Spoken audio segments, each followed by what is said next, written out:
Bonjour, aujourd'hui je vous propose un extrait de la nouvelle Unité 6, Les secrets de l'hôpital Pinel de N.A.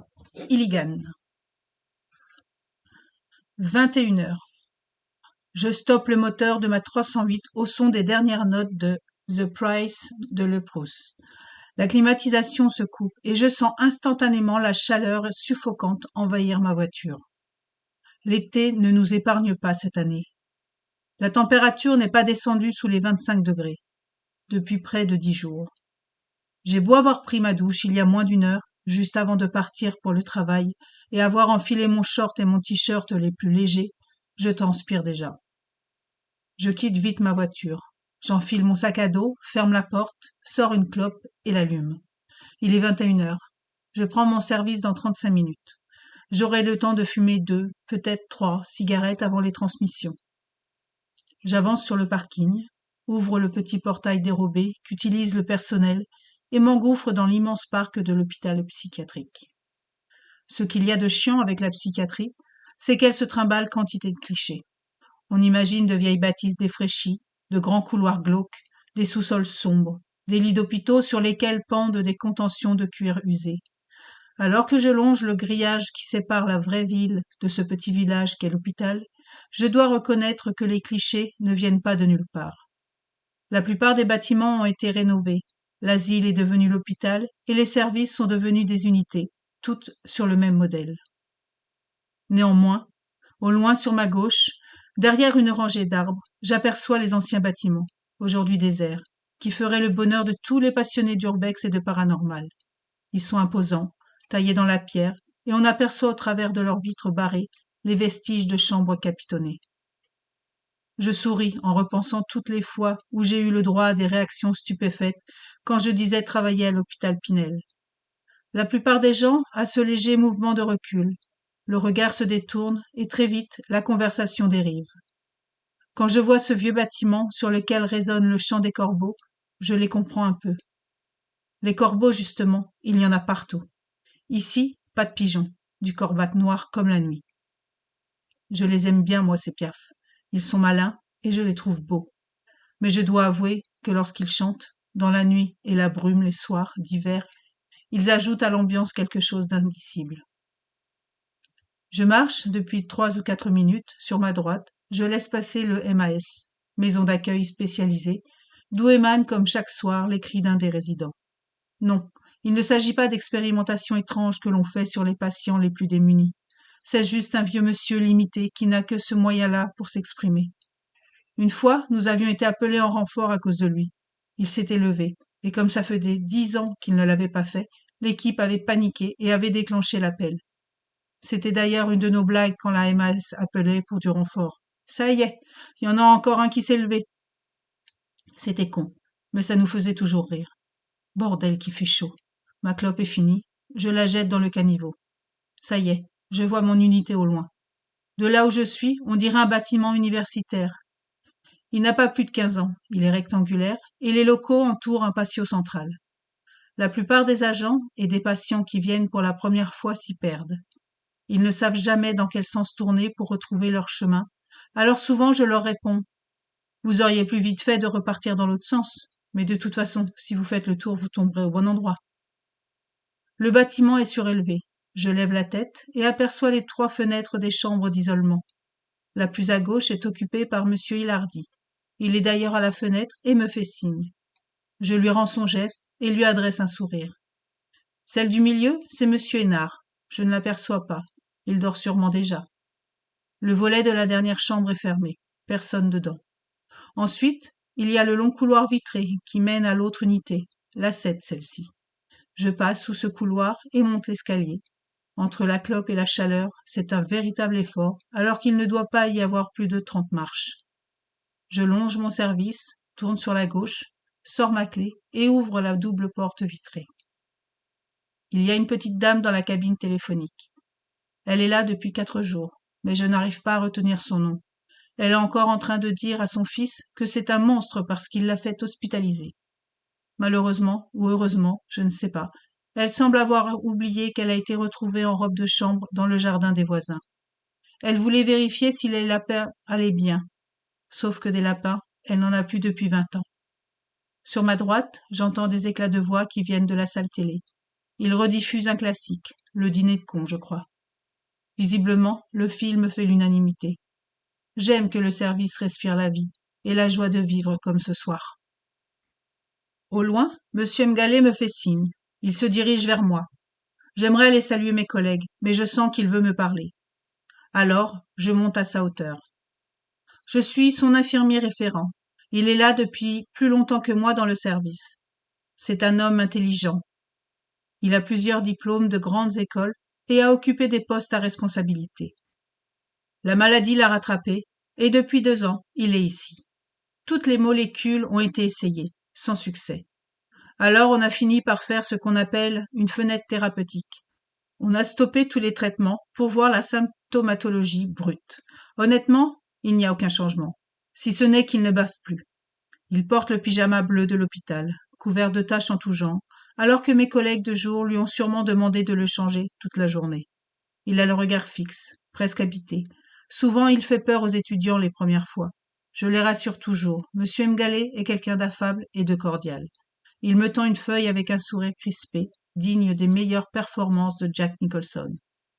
Qu'en pensez-vous, monsieur Nicholas? C'est un nouveau poème. Chaque jour, il veut m'en faire lire un de plus. Je regarde la feuille qui ne se tient plus, couverte de substances dont je préfère ne pas connaître l'origine. Ces écrits sont en fait un ajustement de signes mathématiques et de smileys, des fleurs le plus souvent. Il me fixe en attendant fébrilement mon retour. J'essaie une diversion, ne voulant pas le vexer. La mise en page est très réussie. Oui, oui, sa voix est chevrotante. Il semble contenir un rire, mais le fond est... Il marque une pause, primordial. Que pensez-vous de l'idée? C'est puissant, hein? Je ne veux pas le vexer, mais je n'ai pas non plus pour habitude de mentir à mes patients. Je réfléchis, lui souris, et pose une main sur son épaule.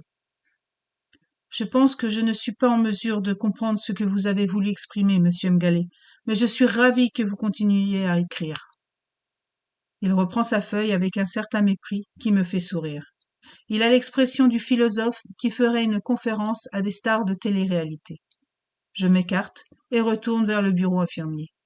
Il y a devant moi la porte qui mène au vestiaire. Elle s'ouvre et en sort Mylène, une aide-soignante du service. C'est une jeune femme rayonnante aux longs cheveux châtains. Elle quitte son poste. Ses yeux trahissent une journée fatigante, certainement rendue encore plus difficile par la chaleur étouffante. Il n'y a pas de clim dans les couloirs, seulement en isolement. Pourtant, malgré l'épuisement, elle m'adresse un sourire radieux. « Salut Nini, tu vas bien? Ça va et toi? » « Fatiguée, mais je suis en vacances. »« Déjà? Sérieux, vous les fonctionnaires, vous êtes toujours en vacances, c'est dingue. »« T'es con. Bon, tu prends soin de toi, hein. La nuit risque d'être chaude. Ils annoncent une canicule pour encore au moins 10 jours. »« Ça marche. Tu pars un peu pour les vacances? »« Oh, je retourne juste chez mes parents. Je vais bronzer dans leur jardin. »« Ok. Eh bien, bonnes vacances, Mylène. Profite bien. Merci, Nini. » Elle s'écarte et se dirige vers la porte d'entrée. Elle sort de sa combinaison jaune ses clés. Alors qu'elle ouvre la porte, elle se retourne. « Au fait, je suis désolée, Doudou, mais il va y avoir une entrée cette nuit. Une SDRE. Les collègues t'en diront plus. »« Merci. De toute façon, c'est toujours pour ma gueule, les SDRE. Allez, file. » Elle me répond avec un sourire lumineux et s'évapore derrière les vitres du service. Cette fois, je vais enfin pouvoir aller au bureau. Il est 21h20. Mes collègues de jour ont ouvert la porte du bureau qui donne sur le patio. Ils sont installés dans 2 chaises de jardin et rient avec quelques patients qui sont en train de fumer. Je pose mon sac sur le large fauteuil dans lequel j'aime m'installer. Je jette un regard furtif à la planification murale.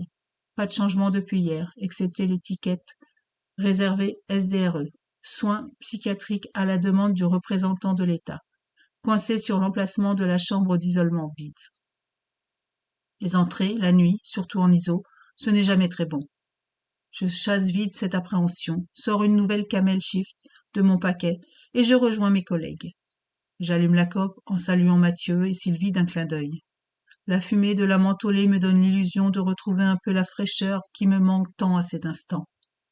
Monsieur Gilliot, qui pourtant discutait joyeusement avec mes collègues, s'écarte. Il est encore très méfiant avec moi. C'est un monsieur qui est hospitalisé en moyenne 1 fois par an, souvent l'été. Il me connaît encore peu et a donc du mal à me faire confiance. Je lui fais un grand sourire auquel il ne répond pas. Ça va, Doudou? Demandai-je à Matt. Bien, et toi, Doudou? Cette habitude de s'appeler Doudou et d'où son équipe m'avait irrité à mon arrivée dans l'unité. Mais maintenant, je m'y suis fait et je lui trouve un certain charme. La journée? Pas grand-chose. On a dû transférer Madame Druide en urge parce qu'elle s'est pété la clavicule en glissant dans la salle de bain, me répond Sylvie. Merde, la pauvre vieille, elle a dû douiller. En même temps, depuis le temps qu'on le dit, qu'il est pourri le carrelage des salles de bain, ça m'étonne pas. Ouais, mais tu sais ce que c'est? C'est trop cher. Ouais, comment remplacer les arrêts maladie, servir de la bouffe correcte aux patients ou remplacer le PC de merde de la salle de soins qui est moins rapide qu'un putain de pigeon voyageur. Il rit. C'est une habitude un peu facile à laquelle on se plie tous. Critiquer l'hôpital public. En même temps, ceux qui sont là depuis longtemps ont vu le navire commencer à prendre l'eau, et ceux, comme moi, arrivés plus récemment, ont déjà eu de quoi déchanter de leurs idéaux d'étudiants. Un bruit de porte se fait entendre au loin. C'est celle de l'entrée du service. J'aperçois la silhouette d'Emmeline, mon binôme de nuit. C'est une petite brune énergique, la trentaine bien passée, qui est là depuis de nombreuses années. Elle est parfois un peu sèche avec les nouveaux, mais j'ai su en un an montrer mes connaissances cliniques et mon calme dans les situations tendues. Elle est donc sympa avec moi. Je jette ma clope. Bon, on se fait les trans? Nous rentrons dans le bureau, fermons les portes pour nous assurer que les patients n'entendent pas. Chacun prend sa place. Je me mets dans mon gros fauteuil. Matt prend une chaise de bureau et se tourne vers la planification murale. Sylvie est debout, elle fixe son smartphone en souriant. Elle est sûrement sur Instagram à regarder des réels de chiens. Emmeline me fait un sourire, je le lui rends. J'aime bien bosser avec elle. Je sais que le boulot sera fait, et bien fait, et je n'aurai pas à supporter tous les derniers ragots de l'hôpital. Mathieu commence son cérémonial qui me fait rire chaque fois. Chers collègues, bienvenue à cette relève du 7 juillet 2020. Il embraye ensuite sur la liste des patients de l'unité. 25 patients, 23 dans ce qu'on appelle le grand secteur, ou soins légers, et 2 en soins intensifs, l'isolement. Rien de bien particulier en ce jour. Le service a continué sa mélodie incessante, qui a commencé il y a un peu plus de 15 ans, et ne s'est jamais arrêtée depuis. Aujourd'hui, le tempo était moderato. On en vient alors au morceau qui m'intéresse le plus et qui sera sûrement l'événement de la nuit. Madame Lily, 33 ans, doit entrer dans la nuit. Pour l'instant, elle est aux urgences pour un bilan somatique. Le SAU, service d'accueil d'urgence, vous appellera quand elle partira de là-bas. Elle est en SDRE. Le PH, praticien hospitalier, médecin, de garde, le cadre de nuit et le cadre sup d'astreinte sont avertis. On sait pourquoi elle est hospite? Non, j'ai pas de détails. Ça avait l'air d'être la merde sur les urgences. Mais ce serait une décompensation suite au décès de sa mère, si j'ai bien compris. Ok, on verra bien. Matt se relève et nous fait une révérence. Il sort du bureau suivi de Sylvie. Emmeline et moi leur emboîtons le pas. Nous allons tous dans les vestiaires. Eux se rhabillent et nous enfilons nos tenues blanches. Tout le monde sort. Ils nous font un dernier signe et quittent leur service. Ça y est, il est 21h38. Je vois l'heure sur l'un des 4 ans d'affichage que l'on trouve un peu partout dans l'unité. La nuit commence. Le bâtiment est à nous. Je me rends au bureau. Emmeline arrive derrière moi. Elle prend un PTI, protection du travailleur isolé, sur le rack qu'elle glisse dans la poche poitrine de sa veste. Elle attache la petite boucle alors que l'appareil vibre et bip pour signaler qu'il est fonctionnel. Prends un PTI, Nicolas. C'est vrai que j'oublie souvent de le mettre. Je me sens rarement en insécurité dans le service, mais il est quand même important d'en avoir un. C'est pratique. Si je suis mis au sol trop longtemps, il se déclenche. Si j'appuie sur l'imposant bouton rouge en son centre, il se déclenche. Et si j'arrache la cordelette qui s'en échappe, il se déclenche. S'il est activé, tous les PTI de l'hôpital se mettent à sonner, indiquant la zone où se rendre pour porter secours à la personne qui l'a déclenché. C'est donc une sécurité non négligeable. J'en prends un, l'ajuste rapidement, et je ressors du bureau. Je fais les médocs et tu fais les ISO? Je me demande Emeline. Ça marche, tu peux me sortir le Loxapac et le Zopiclone pour monsieur Hilardi? Elle pénètre dans la grande salle de soins carrelée de blanc, où se trouve une table d'examen hors d'âge.